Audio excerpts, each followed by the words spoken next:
High in the misty mountains of Japan, where cherry blossoms drifted like pink snowflakes and rivers carved shimmering paths through emerald valleys, lived a quiet girl named Aya. She was 8 years old, with hair as black as midnight and almond-shaped eyes that reflected the world around her. But Aya had a secret, one so strange that even she didn't fully understand it. Every time she moved too quickly, she disappeared. It started one day when she was chasing dragonflies in the meadow. She darted after a bright green one, and suddenly the world around her went silent.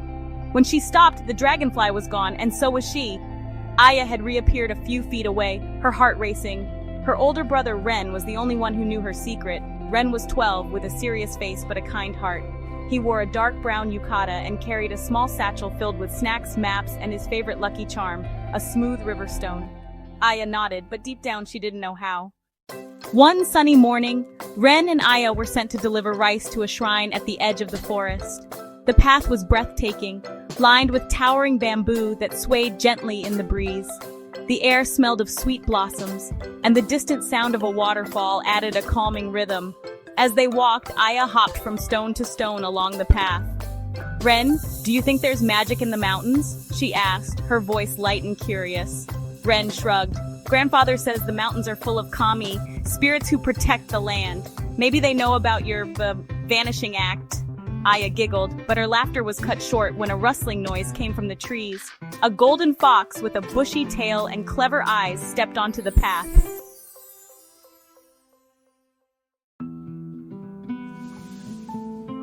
The fox tilted its head, then darted into the forest. Without thinking, Aya ran after it. "Aya, wait!" Ren shouted, chasing her.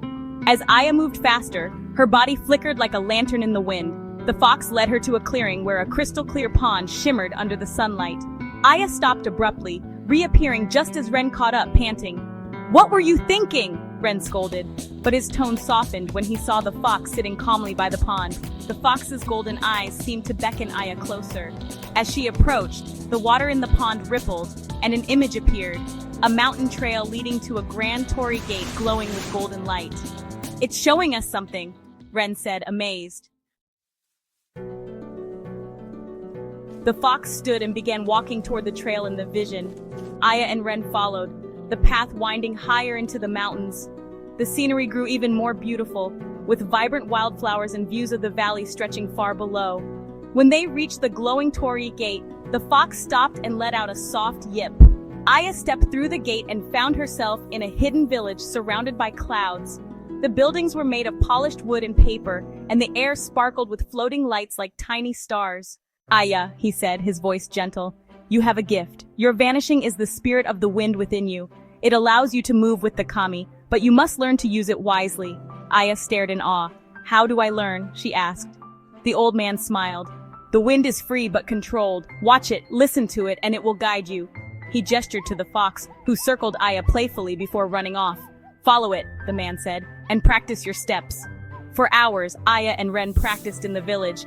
Aya learned to move with purpose, vanishing and reappearing with ease. By sunset, she could run across the pond without making a ripple, her laughter filling the air. As the siblings prepared to leave, the old man handed Aya a small charm shaped like a swirling gust of wind. "This will remind you of your gift," he said. Back in the forest, Aya turned to Ren. "Do you think I'll disappear forever one day?" Ren smiled and placed his hand on her head. "Not if you keep your heart grounded.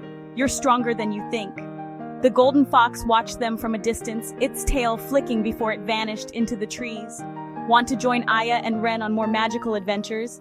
Subscribe to Tales for Kids now and let your imagination soar to places where the impossible becomes possible.